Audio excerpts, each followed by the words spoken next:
Salut, la candidose vulvo-vaginale. Une candidose vulvo-vaginale. Une mycose vulvo-vaginale. Peut-être que vous l'appelez urubando chez vous, lubenja, lubando. C'est quoi? C'est une infection mycosique due à un micro-organisme ou un germe saprophyte, c'est-à-dire qui vit aux dépens de notre corps, au détriment de notre corps, appelé Candida albicans. C'est un champignon. Et on retrouve ça souvent chez les femmes en âge de procréer. Je suis docteur Solange. Partagez avec les autres. N'oubliez pas de vous abonner si c'est la première fois que vous nous suivez. Aimez, commentez aussi. Aujourd'hui, nous allons parler sur cette pathologie qui semble être un peu banale, mais ça dérange beaucoup. Ça dérange beaucoup les femmes. Nous allons aborder les causes. Qu'est-ce qui peut entraîner que vous ayez les rubando, les lubenja, une mycose vulvo-vaginale? Donc, les rubando au niveau de votre pubis, au niveau de votre vagin, au niveau de votre vulve. Qu'est-ce qui entraîne ça? Les lubenja là-bas, qu'est-ce qui entraîne? Nous avons les médicaments. Nous avons les médicaments ou les traitements contre les cancers. Ça peut aussi entraîner ça. On a la consommation des aliments trop riches en graisse ou en sucre. Nous avons aussi des VIH-Sida qui favorisent les diabètes sucrés. La grossesse, les régions à forte température, par exemple, vous vivez dans un milieu très très chaud et une mauvaise hygiène corporelle, les vêtements serrés. Il y a d'autres causes. Vous allez cliquer sur la description au niveau du titre et vous allez nous lire davantage. Au fait, Candida n'est pas mauvais pour notre corps, n'est pas mauvais pour notre organisme. On vit avec lui, mais il profite de cette occasion pour nous envahir. Vous vous rappelez, dernièrement, on a parlé sur... on a refusé de ne pas nettoyer les vagins au savon, ni d'y introduire des substances nocives, tout simplement parce que ça devrait détruire ces germes saprophytes qui vivent avec nous et qui pouvaient se rebeller contre nous. Voilà pourquoi on vous recommande de bien conserver le vagin, de ne pas introduire quelque chose dedans qui pouvait nuire le corps en général plus tard. Au fait, ce n'est pas une maladie sexuellement transmissible parce que parfois les gens confondent. Vous pouvez consulter 10, 20 fois, 30 fois, je ne sais combien de fois, parce que parfois ça rechite. Et là, vous commencez à incriminer votre partenaire ou votre compagnon qui vous a donné une infection, comme on a l'habitude de le dire entre guillemets, infection. Effectivement, c'est une infection mycosique. Dans cette région, on a 3 types d'infections mycosiques. On a 3 types d'infections plutôt. On peut avoir une infection mycosique sous forme de vaginite mycosique ou infection à Candida albicans, une vulvovaginite, comme on est en train de le dire, ou on peut avoir une vaginite due aux bactéries. On peut aussi avoir vaginite due aux parasites. Mais dans cet angle d'idée, on est en train de parler de vaginite due aux mycoses. Voilà, on peut avoir ça. Et du coup, on vient de citer les causes qui peuvent entraîner cela. Et voilà pourquoi les traitements devraient tenir compte de tout ça. On a parlé de la grossesse et comprenez que quand on a une grossesse, il y a une montée d'estrogène. Et tout ça, ça favorise, ça fragilise un peu. On peut avoir l'accès à ces infections-là à répétition et qui peuvent nous causer un peu de préjudice. Et parfois, ça dérange beaucoup, ça dérange franchement beaucoup, parce qu'on va passer à la clinique. On se gratte à tout moment, on sent que ça dérange. Il y a des pertes là qui sortent de notre vagin, de couleur blanchâtre sous forme du lait caillé. Et on sent une situation d'inconfort. Quand on veut faire les rapports sexuels, ça fait mal. On appelle ça dyspareunie. Et à tout moment, on a les doigts dedans en train de vouloir se gratter, vouloir se gratter. Et ça semble être banal, mais ça dérange.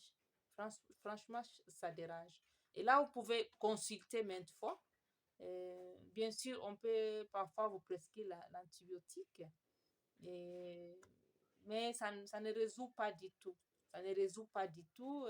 Ou on peut vous prescrire des ovules, comme on a l'habitude de le faire. Et ça ne résout pas du tout. Il y a des récidives, comme parfois il faut regarder les facteurs de risque. Et quand ça dérange beaucoup comme ça, ne vous découragez pas. Ça peut finir par se terminer et vous laisser libre.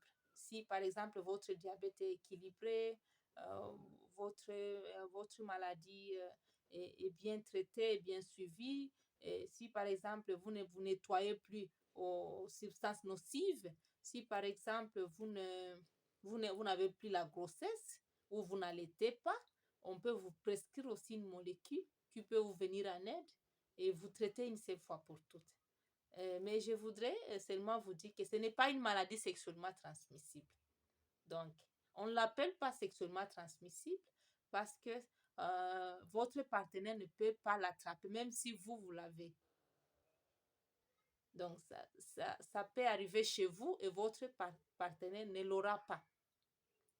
Voilà pourquoi ce n'est pas sexuellement transmissible. Et s'il l'attrapait, c'est rare, il peut aussi avoir une rougeur au niveau du pénis, il peut avoir une douleur, les signes de l'inflammation, quoi.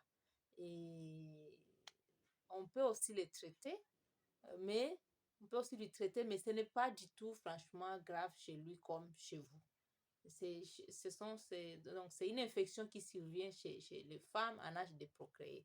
Les femmes qui peuvent encore accoucher, qui ont encore une immunité là, boostée avec les hormones là, au pic. Voilà pourquoi ça peut arriver parfois à répétition. Mais on peut vous venir en aide. Et voilà, on a déjà dit la clinique de ça. Et les traitements, comprenez qu'on ne peut pas vous traiter ici en ligne, mais on vous recommande de consulter parce que ça demande des précautions d'emploi. Et consultez, n'hésitez pas franchement pour qu'on puisse vous prendre en charge. Dans l'hôpital le plus proche de chez vous, consultez pour les bilans, consultez pour qu'on puisse regarder et poser les diagnostics différentiels, comme on a dit. Et il y a 3 sortes de vaginite. Ça peut être aussi bactérienne, ça peut être aussi parasitaire, et on confond ça, par exemple, à cette vaginite mycosique.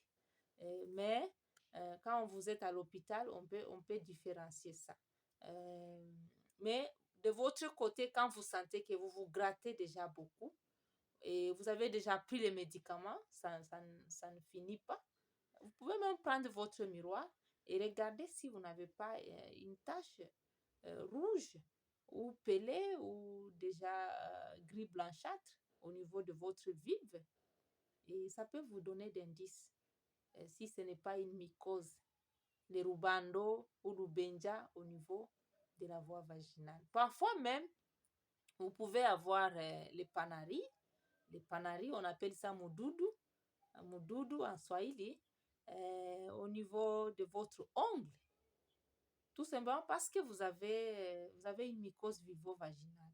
Et quand vous faites votre bain intime, vous ramenez Candida là-bas. Et si vous avez une petite plaie, petite pertuis là-bas, ça profite pour y entrer et ça peut vous amener à cette maladie-là de Panaris. Ça peut être un indice pour vous. Si vous avez l'habitude d'avoir les moudoudous à chaque moment, peut-être que vous avez une candidose vulvo-vaginale. Et là, il faut bien consulter pour vous prendre bien en charge et en finir une seule fois pour toutes. Voilà, on ne va pas beaucoup parler pour ne pas bousiller votre temps. Nous vous aimons beaucoup. Nous vous remercions beaucoup de nous écouter. Et on espère qu'à partir de cette vidéo, vous n'allez plus trop vous gratter et que vous allez consulter pour une meilleure prise en charge. Parfois, vous pouvez soulager avec des tamponnements au bicarbonate euh, dans une eau chaude, ou une eau, même si c'est pas du tout chaud. Vous pouvez un peu mettre dedans et tamponner pour vous soulager. Ou utiliser l'huile de coco. On ne nous a pas dit d'introduire ça dedans. On a déjà refusé. C'est juste mettre au niveau de la vulve. Et nettoyez-vous, frottez-vous. Si vous voulez garder les poils, il n'y a pas de souci. Frottez-vous bien. Et si vous ne voulez pas les garder, il faut vous nettoyer correctement. Et là, vous verrez que vous allez diminuer les risques. Portez les vêtements qui ne vous collent pas sur le corps, qui ne vous dérangent pas. Et contrôlez surtout votre alimentation. Parce que l'alimentation bien équilibrée peut beaucoup vous aider à booster votre santé vaginale. Vous vous rappelez qu'on avait parlé des probiotiques, on avait parlé des lactobacilles, qu'on rencontre dans les laits. Si vous consommez les laits régulièrement, vous pouvez avoir une meilleure santé sexuelle aussi. Vous pouvez avoir une meilleure santé qui peut vous empêcher à développer ces germes pathogènes. Équilibrez toujours votre alimentation et vous verrez que ça va vous aider.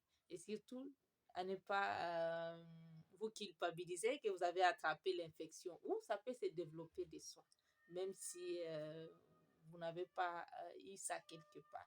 Soit c'est votre corps, soit ce sont les médicaments que vous avez consommés, par exemple des contraceptifs oraux. Vous ne voulez pas, vous voulez utiliser une méthode là pour ne pas accoucher. Et là, ça peut se développer plus tard, ça peut vous envahir à cause de ça. Donc, ce n'est pas seulement que vous avez eu une infection quelque part. Enlevez cette idée dans la tête, ce n'est pas une infection là sexuellement transmissible. Voilà. Nous vous remercions beaucoup et nous savons que nous sommes ensemble. Et en tout cas, que Dieu vous bénisse. Coucou.